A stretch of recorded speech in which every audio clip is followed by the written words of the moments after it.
नमस्कार मंडळी. आज आपण चाललोय अशा ठिकाणी जे पांडवकालीन असून निसर्ग सौंदर्याने नटलेले आहे. निसर्गाच्या कुशीत वसलेलं आणि विस्तीर्ण कातळ सड्यावर वाहणाऱ्या एका खळाळत्या ओढ्याला लागून असलेलं दाभोळ येथील पोखरबावचे हे श्री सिद्धिविनायक गणपती मंदिर. या मंदिरातील बाप्पाची मूर्ती काळ्या पाषाणाची असून बाप्पासमोर वाहन उंदीर आहे.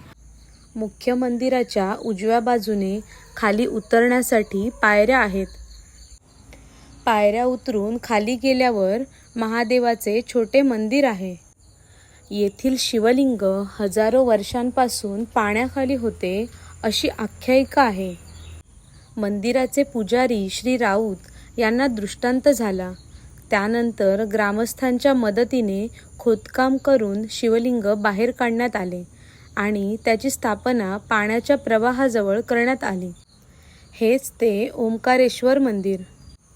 येथे बारमाही पाणी वाहत असते. नितळ स्वच्छ पाण्यात मासे पाहायला मिळतात. जागृत देवस्थान आणि नवसाला पावणारा गणपती म्हणून प्रसिद्ध आहे. माघी गणेश जयंतीला येथे श्री गणेश याग आणि मोठा जत्रोत्सव असतो. अशा या निसर्गसंपन्न मंदिराला अवश्य भेट द्या. धन्यवाद.